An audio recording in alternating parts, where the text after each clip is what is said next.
Hi, I'm Jette Ferguson, and this is Jette TV. I'm with Sotheby's International Realty here in Carmel, California, with Kyle Krasa, attorney of Krasa Law in Pacific Grove. Yes, thank you very much for having me. Thanks for coming. Absolutely. So today, let's talk about wills versus trusts. Okay, sure, we can do that.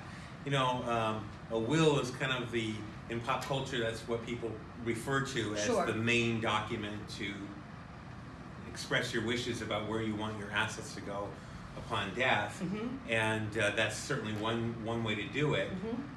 It's not the most common way now for an organized plan. Now most people will choose a revocable living trust as a more efficient way, and I think it's important to understand the difference between the two. It's so important to understand the difference. Will you explain that? Sure. So with a will, you are taking your time to express who should be in charge of dividing up your estate upon death and following the instructions, the legally binding instructions that you set forth, and also describing where you want your assets to go. Okay. If you don't do any estate planning at all, you actually do still have an estate plan. It's just the state of California decides what that estate plan is for and you. I'm not fond of that route. It's in the probate code. Well, you're kind of letting the chips fall where they may. Yes. You know, the probate code tries to find your closest blood relatives, and in certain circumstances that might be what you want. Might in other not circumstances at all. it might not be. And then if you have minor children or special needs beneficiaries, the probate code doesn't necessarily accommodate that as well. Okay. So with the will, at least you're taking some action. You're deciding who's going to be in charge and where your assets are going to go, but you still have to go through court upon death, or your family does. I guess you don't, you passed away, but your family still does. And the reason for that is because title to all of your assets stays in your name when you have a will. And so when you pass away, title's still in your name. And even if you name someone as an executor on your will, they don't have access immediately to your assets. If they showed up at the bank and said, "Hey, give me access to Jette's accounts," So the I'm bank's dead not now? going to do it. Yeah, it's just in that example, hypothetically, of course, Jette. But no one would be able to do it, even though there's a will that names someone as an executor. Right. They don't have any authority, and the only way to get that authority is to present the will to court, and then the court will review the will, review some information about the proposed executor, and if everything looks good, then the court will appoint that person as an executor. So it still takes time and effort, and then the executor will have to come back to court and report on everything at the end. And so there are additional hoops to jump through, there are additional expenses when you have a probate involved. So whether you have a will or not, if you don't have a trust, then likely your estate might have to go through probate. There are some exceptions, but often that's the case, especially if you own real property. Now, a trust is a little different. With a trust, the idea is to take care of that title problem while you're still living, right?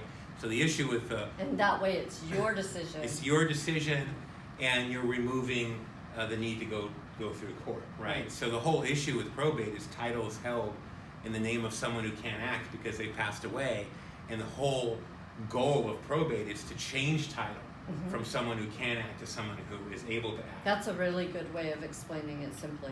That's right. That's right. And the only way you can do that without any kind of good pre-planning is use the court's power to do that. If you want to bypass that system, I think the courts do a great job, but they have to be very careful, and they have to follow the rules of the probate code, and so it takes time, and it's expensive. If you want, and it is a hassle. It's actually a burden on the family. It can be a burden, for sure. And so if you want to avoid that for your family, what you could do is let's take care of the title problem now, while you're still living. So the idea behind a trust is you think of it as like an empty basket, and all your assets are like little eggs. You just put the eggs in the basket while you're still living.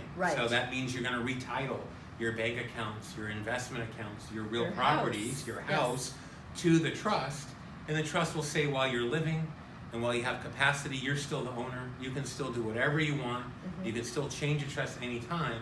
But then the trust says upon your death, this person is the successor trustee. And because you've already changed title, because the trust, that basket already holds title, the successor trustee just needs to show the death certificate to the bank or to the recorder's office, and they're able to get on title without having to go through court. And literally, when a seller comes to me, and sometimes they're in a situation where they need to sell quickly Right. due to the loss of a spouse, they need the money for a retirement home, that kind of thing. It is a huge difference if they have a trust, and it's literally what, signing, a document, a title, just confirming, showing the death certificate, actually. Yes. So once about it. showing the death certificate, and when it's real property, typically you'd record something called an affidavit of death. You include a copy of the death certificate with it. Mm-hmm. It'll take really just a few weeks at most, rather than several months. Right. So you don't have as long as the trust is properly drafted and the assets are properly transferred to it, which is key, that trust funding part, which we can talk about perhaps in another video. But as long as that's taken care of, there's not going to be a period of time where everything's frozen. Right. And that's really the problem, where Right. things freeze and then no one can do anything for a certain period of time. Right. The trust alleviates that issue.